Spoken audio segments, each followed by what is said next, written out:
Does your PC run like it's made out of potato and you happen to be looking for some good games to play this year? Then you've come to the right video. And before I start, I have to point out that I still haven't played all of these games, but if money and time is on my side, then I'll definitely will. And frankly, I just watch the reviews, and those reviews are gonna be in the description, so you can watch after. Also, I've noticed these games are underrated and doesn't get much of a spotlight because maybe I think they're considered for low spec gaming, and frankly doesn't offer amazing visuals on what a high-end games can offer. And speaking of that, if you have a higher spec gaming PC, then don't shout out to these games because they're quite good.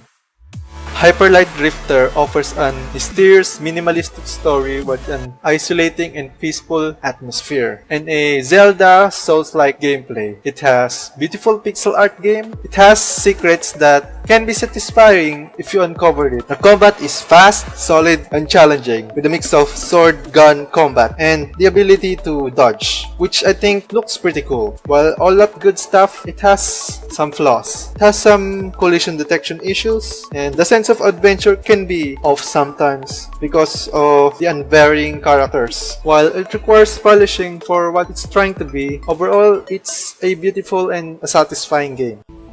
Danganronpa Trigger Happy Havoc is a mystery visual novel that is mixed with Ace Attorney, Battle Royale, and Persona. You are a student trapped by a seemingly harmless but actually menacing bear with your fellow students. You are to solve a murder mystery, and if the wrong person is convicted, then everyone dies and the real murderer sets free. Before the mock trial starts, you gather evidence or truth bullets, and you can socialize with your fellow students, learn their backstory, and can lead to good friends, which gives you some benefits. It's kinda a simplified version on what Persona has. Now when the trial starts, and it's one of the best parts of the game. Oh, I forgot. Mock trial is the main part of the game where you clash against your fellow students on convicting who the real murderer is. And of course, you have to use the trick bullets that you found. Some downsides: the music often repeats itself, but overall, it's pretty decent and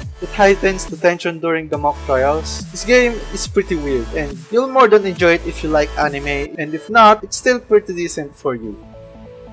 The Banner Saga 2 continues from the first game. If you have a previous save file, you can continue it from there and will affect the story. It continues the story of the traveling survivors of a land where an ancient evil has awakened. It is essentially an interactive story with a focus on surviving and traveling, and of course, turn-based battle. It has amazing soundtrack that emphasizes the harsh realities of their world. In this game, you manage your caravan that consists of different races. Wrong choices can punish you.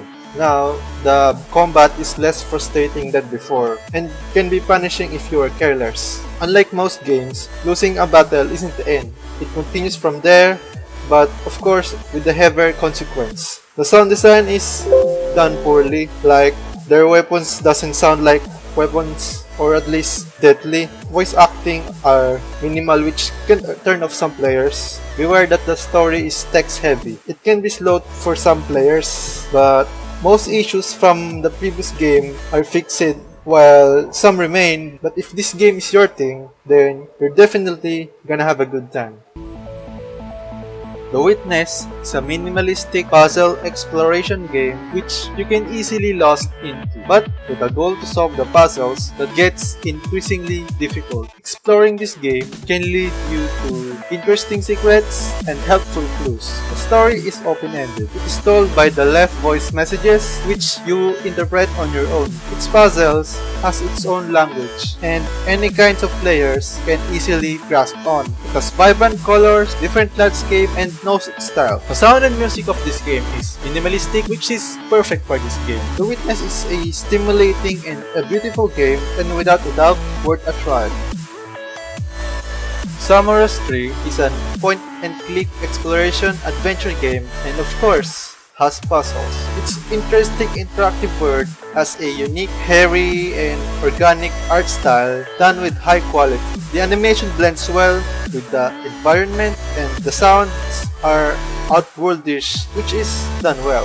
In this game, You are an alien gnome. Yes, an alien gnome. You're a carefree space traveler, or maybe it's not space. It's hard to tell because everything's kinda looks like a microscopic organism. Its puzzles requires you to make use of the music and sound that you've acquired on your travels, which is pretty entertaining. This game has no voice in it, but it's not necessary for this game. Some puzzles are just too annoying to solve that you're kinda forced to cheat and look for a walkthrough. If this game catch your interest, then you're most likely gonna enjoy it until the end.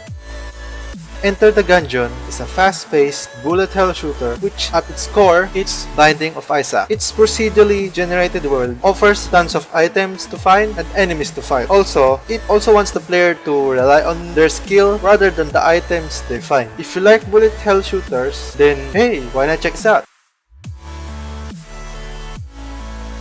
Darkest Dungeon is a rogue adventure game which you control an endless line of heroes who go through a randomly generated dungeons which they fight all kinds of evil. The fight has a pretty good turn-based combat. Its art style solidifies the depressing tone of its world. It has a stress system that makes sense because these expendable heroes are fighting under the earth against all kinds of evil in it. The atmosphere is solid, the sound design is excellent, and the music complements the depressing attitude of the game. It also has this weird character trait system or disease, which is hilarious but not for everyone. For example, there's a soldier who is masochistic that refuses healing and also fancies the ladies. This is a pure gameplay game that offers more than enough for the money it's asking for.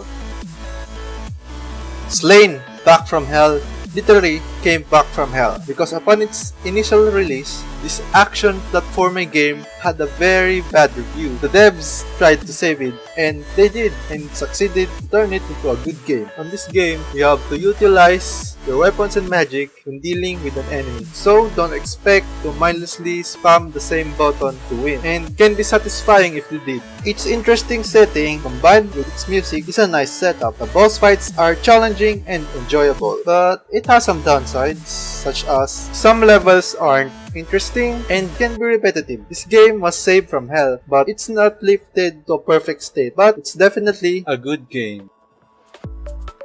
And that's it. Hopefully, I helped you decide which games to buy. And there's definitely gonna be more games that will be coming this year because this is just what we have for now. If you like this video and want to support my channel, then leave a like and subscribe. And of course, thanks for watching. And yeah, see ya!